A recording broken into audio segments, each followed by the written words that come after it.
안녕하세요. 김덕현 목사입니다. 하늘 양식을 기다리시고 사랑하시는 여러분들 모두에게 오늘도 하나님의 은혜와 평강이 있기를 소원합니다. 자, 이제 오늘 우리가 나눌 말씀 살펴볼 텐데요. 나홈서 2장 1절로 7절, 나홈서 2장 1절로 7절입니다. 제가 읽겠습니다. 파괴하는 자가 너를 치러 올라왔나니 너는 산성을 지키며 길을 파수하며 내 허리를 견고히 묶고 내 힘을 크게 굳게 할지어다. 여호와께서 야곱의 영광을 회복하시되 이스라엘의 영광 같게 하시나니 이는 약탈자들이 약탈하였고 또 그들의 포도나무 가지를 없이 하였습니다. 그의 용사들의 방패는 붉고 그의 무사들의 옷도 붉으며 그 항우를 버리는 날에 병거의 쇠가 번쩍이고 노송나무 창이 요동하는도다. 그 병거는 미친 듯이 거리를 달리며 대로에서 이리저리 빨리 달리니 그 모양이 횃불 같고 빠르기가 번개 같도다. 그가 그의 존귀한 자들을 생각해 내니 그들이 엎드러질 듯이 달려서 급히 성에 이르러 막을 것을 준비하도다. 강들의 수문이 열리고 왕궁이 소멸되며 정한 대로 왕후가 벌거벗은 몸으로 끌려가니 그 모든 시녀들이 가슴을 치며 비둘기같이 슬피 우는도다. 아멘. 하나님의 말씀입니다. 오늘은 이 말씀을 통해서 파괴자가 파괴당하다, 파괴자가 파괴당하다, 이런 제목으로 은혜를 나누겠습니다. 하나님의 백성인 북이스라엘과 남유다가 하나님의 백성으로서의 정체성을 잊지 않도록 하기 위해서 우리 하나님께서는 아수르 제국을 징계의 도구로 사용하셨습니다. 하지만 시간이 흘러가면서 아수르는 점점 포악해지면서 그리고 교만해지면서 어느 순간에는 하나님 대신에 스스로 결정권자가 되려고 했죠. 결국 이렇게 되자 아수르는 심판의 도구에서 심판의 대상이 되었습니다. 그 시대가 바로 나훔 선지자가 활동했던 시대였죠. 따라서 하나님께서는 자신의 선지자인 나훔을 통해서 이방 나라인 아수르의 멸망에 대해서 예언을 합니다. 그 내용이 바로 오늘 우리가 살펴보게 될 나훔서 2장에 나오죠. 실제로 나훔서 1장을 보게 되면 하나님께서는 자신의 도구였지만 이제 더 이상 자신에게 쓸모없게 된 아수르의 미래에 대해서 다음과 같이 말씀해 주셨습니다. 나 여호와가 내게 대하여 명령하였나니 내 이름이 다시는 전파되지 않을 것이라. 내가 내 신들의 집에서 새긴 우상과 부은 우상을 멸절하며 내 무덤을 준비하리니 이는 내가 쓸모없게 되었습니다. 여러분, 나훔 선지자 당시 아수르를 대항할 수 있는 나라는 없었습니다. 바로 아수르는 한번 출동하게 되면 상대방 나라를 싹쓸이했기 때문인데요. 아수르는 출동해서 사람들을 모두 죽였습니다. 그리고 남은 자는 포로로 잡아왔죠. 그리고 은이나 금이나 양식을 한없이 긁어 모아왔습니다.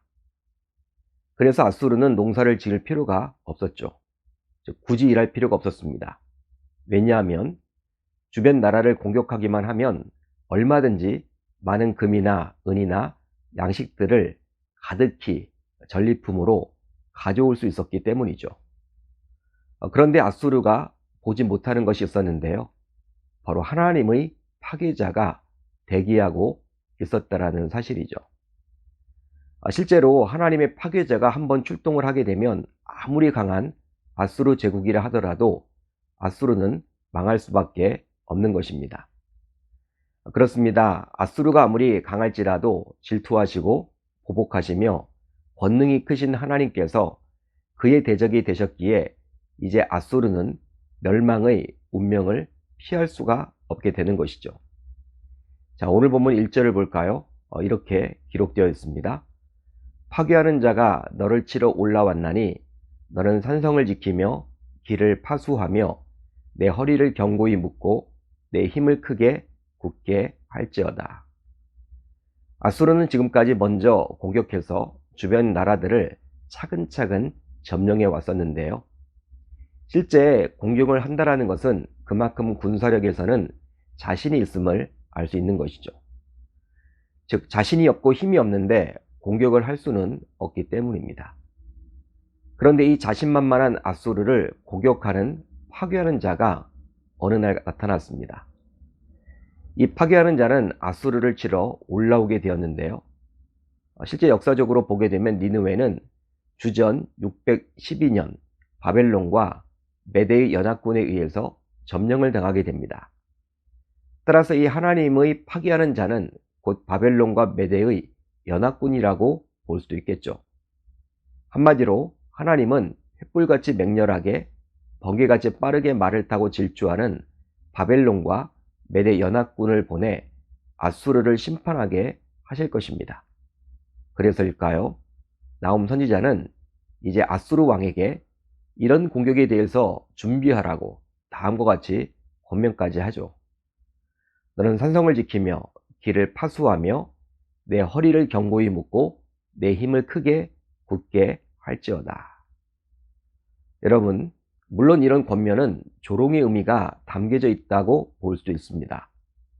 왜냐하면 어떠한 대비도 바다와 강을 말리시고 산과 언덕을 떨게 하시는 분의 공격을 막아낼 수는 없기 때문이죠. 하지만 이런 권면조차도 아수르는 무시해 버렸습니다. 이유가 있다면 지금까지 모든 군대를 다 이겼고 자기들을 상대할 나라가 없어서 그런 준비를 할 필요가 없었기 때문이죠. 이처럼 교만은 무서운 것입니다. 바로 누군가의 말도 듣지 않는, 즉 독선적이고 독단적으로 변해버리기 때문이죠. 실제로 독재를 일삼는 지도자들을 보게 되면 공통적인 것이 있는데 바로 교만하다고 볼 수 있습니다. 우리는 성경에서 대표적으로 또 교만한 사람 한 사람을 만나볼 수가 있는데요.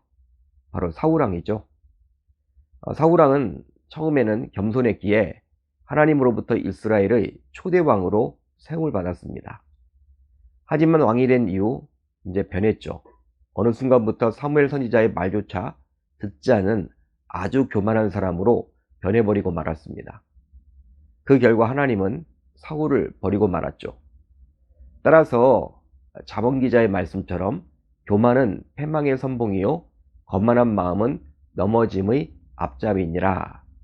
이 말은 정말 맞는 말이라고 볼 수도 있습니다. 따라서 우리 신자들은 삶 속에서 자신감을 갖는 것은 좋으나 그 자신감이 지나쳐서 자만 혹은 교만으로 치달아서는 곤란할 줄로 믿습니다. 그 이유는 바로 아수르처럼 되어서 결국은 하나님의 징계를 받을 수밖에 없기 때문이겠죠. 결과적으로 이제 아수르의 수도인 니느웨가 멸망당하는 이 날은 이스라엘에게는 무너진 영광이 회복되는 날이 될 텐데요. 바로 다음의 구절을 보면 알 수 있습니다. 자, 오늘 본문 2절인데요. 여호와께서 야곱의 영광을 회복하시되 이스라엘의 영광 같게 하시나니 이는 약찰자들이 약탈하였고 또 그들의 포도나무 가지를 없이 하였습니다. 자, 이 구절에 나와 있는 야곱과 이스라엘 동일 인물이죠. 하지만 야곱은 영광스럽게 변화되기 이전의 이름이고 이스라엘은 하나님의 능력과 도우심으로 예전의 연약함과 비참함을 넘어 버리고 영광스러워졌을 때의 이름입니다. 하나님께서는 아수르를 멸망시키사 야곱을 이스라엘로 다시금 영광스럽게 해주시겠다라고 말씀해 주시는데요. 바로 약찰자들이 약탈한 가지가 달린 포도나무 같이 된 야곱의 영광을 여호와께서 회복시켜 이스라엘의 영광같이 해주시겠다라는 것이죠. 여러분, 당시 니느웨 성은 세계에서 가장 크고 화려한 성이었습니다. 아니, 일반적인 성이기 전에 한마디로 요새라고 볼 수도 있겠죠. 천의 요새. 더욱이 이 성은 강으로 둘러싸여 있기 때문에 이 성을 공격하려면 우선적으로 강을 건너야만 했습니다. 따라서 이런 성 안에 적이 들어온다는 것은 상상할 수도 없는 일이죠. 그런데 이런 성 안에 어느 날 갑자기 붉은 군대가 들어와서 달리기 시작합니다. 자, 오늘 본문 3절을 볼까요? 이렇게 기록이 되어 있죠. 그의 용사들의 방패는 붉고 그의 무사들의 옷도 붉으며 그 항우를 버리는 날에 병거의 쇠가 번쩍이고 노송나무 창이 요동하는도다. 강으로 둘러싸여 있기에 천의 요새와도 같은 니느웨 성에 어떻게 침입했는지는 알 수 없지만 3절 이하를 보게 되면 바벨론과 메대 연합군의 붉은 군대가 니느웨 성에 들어와서 줄을 맞추어 행진하게 되었습니다. 더욱이 니느웨 성은 강으로 둘러싸여 있었지만 붉은 군대는 이미 수문이 어디 있는가를 알고 수문을 열고 왕궁을 허물어 버렸죠. 결과적으로 영광 중에 영광이던 왕후는 수치를 당하고 이제 시녀들도 그런 기막힌 현실 앞에서 비둘기처럼 구슬프게 울게 되었습니다. 바로 다음의 구절을 보면 나오죠. 강들의 수문이 열리고 왕궁이 소멸되며 정한 대로 왕후가 벌거벗은 몸으로 끌려가니 그 모든 시녀들이 가슴을 치며 비둘기같이 슬피 우는도다. 그렇습니다. 가장 안전하고 화려했던 니느웨 성이 멸망당함으로 수치스러운 곳으로 변해버렸죠. 즉 가장 믿었던 안전장치가 도리어 자신을 망하게 하는 수단으로 전락해버렸고 가장 영광스러운 곳이 가장 수치스러운 곳으로 변해버렸습니다. 따라서 이것을 통해서 우리는 무엇을 생각해 볼 수 있을까요? 바로 하나님이 아닌 그 무엇도 우리를 안전하게 지켜주지는 못합니다. 실제로 신자들조차도 보다 안전한 자동차, 보다 안전한 먹거리, 보다 안전한 주택, 보다 안전한 세상을 기대하고 원하죠. 물론 최선을 다해서 안전을 위해 노력해야만 합니다. 그것을 부정해서는 곤란하겠죠. 하지만 니느웨 성의 멸망을 통해서 알 수 있듯이 아무리 우리 인간이 안전을 위해서 최선을 다해 노력한다 해도 하나님께서 지켜주지 않으면 우리가 추구하는 안전은 분명히 한계가 있다는 사실입니다. 그래서일까요? 다윗은 다음과 같이 고백을 하죠. 자, 시편 4편 8절을 볼까요? 이렇게 나와 있습니다. 내가 평안히 눕고 자기도 하리니 나를 안전히 살게 하시는 이는 오직 여호와이시니이다. 아멘. 우리 모두 이제 다윗의 이 고백을 꼭 기억함으로 나 자신과 내 가족과 내 교회를 내가 지킬 수 있다라고 생각지 말고 오직 하나님께서 안전을 책임져 주셔야 함을 기억할 수 있기를 우리 주님의 이름으로 축원합니다. 축원합니다.